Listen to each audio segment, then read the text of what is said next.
वो धर्म के नाम पे या किसी राष्ट्रवाद के नाम पे अपने को भ्रमित कर चुका है।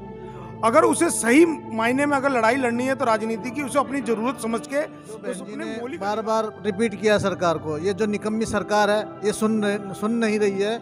लेकिन बहन जी बार बार उनको याद दिला रही है कि आप किसानों को जो 3 बिल हैं उनको वापस ले लीजिए। और पहले दिन से ही बहन जी किसानों के साथ खड़ी हुई है, लेकिन ये मनुवादी मीडिया वो दिखाएगा नहीं। तो सुप्रीम कोर्ट है वो भी चैलेंज नहीं कर सकता। और आज ये जो मनुवादी जो पार्टियां हैं, जो बीजेपी है खास करे, वो जो है ना उस संविधान को ना लागू करके जो हमारे लोगों को जो सुविधा दे रखी थी उसको बिल्कुल।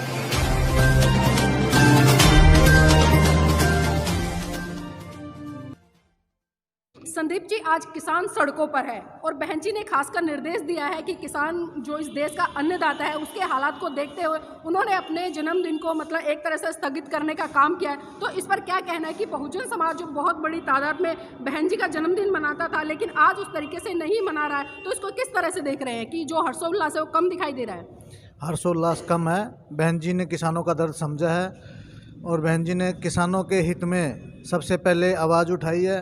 बहन जी बार बार सरकार से भी अपील कर रही है कि ये 3 बिल वापस ले लिए जाए। और बहन जी, मैं तो बहन जी को के जन्मदिन की हार्दिक शुभकामनाएं देता हूं। और जो बहन जी ने बार बार रिपीट किया सरकार को, ये जो निकम्मी सरकार है ये सुन नहीं रही है। लेकिन बहन जी बार बार उनको याद दिला रही है कि आप किसानों को जो 3 बिल हैं उनको वापस ले लीजिए। और पहले दिन से ही बहन जी किसानों के साथ खड़ी हुई है, लेकिन ये मनुवादी मीडिया वो दिखाएगा नहीं।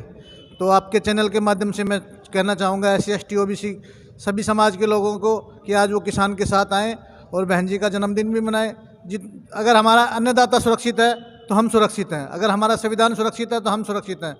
ये जो सरकार है ये RSS द्वारा प्रायोजित है, इससे आम आदमी और गरीब किसान से इसका कोई लेना देना नहीं। ये सिर्फ पूंजीपतियों की सरकार है और ये सिर्फ पूंजीपतियों के लिए काम कर रही है। जय भीम, नमो बुद्धाय। रणबीर जी, बाबा साहब एक बात कहा करते थे कि मेरी जय जयकार करने से अच्छा है कि मेरे बताए हुए मार्ग पर चले। लेकिन आज हम देख रहे हैं कि जो बहुजन समाज का बहुत बड़ा तबका, खासकर मैं यहाँ पर बात करूँगी बहुजन समाज पार्टी की, आज बहन जी का जन्मदिन तो मना रहे, लेकिन बहन जी के द्वारा जो काम किए गए हैं या उनके द्वारा जो बातें बताई गई हैं उसको मनोसाध ना करके बल्कि उनको जय जयकार कर रहे हैं। तो इस पर क्या कहना है आपका?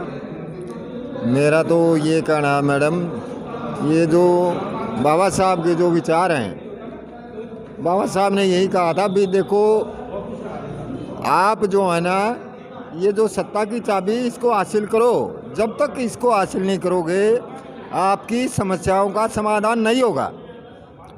और ज़्यादातर ये जो पढ़ा लिखा तबका है ना, जो आरक्षण के नाम पर नौकरी कर रहे हैं, वो लोग जो है ना वो बीजेपी को सपोर्ट कर रहे हैं, आम आदमी को सपोर्ट कर रहे हैं, कांग्रेस को सपोर्ट कर रहे हैं। तो ये बड़े शर्म की बात है कि अधिकार चाहिए जब तो अम्बेडकर, और जो सबसे बड़ा जो हथियार था वोट का, ये दूसरी पार्टियों को जो हमारे अधिकार को नष्ट कर रहे हैं, ये उनको सपोर्ट कर रहे हैं।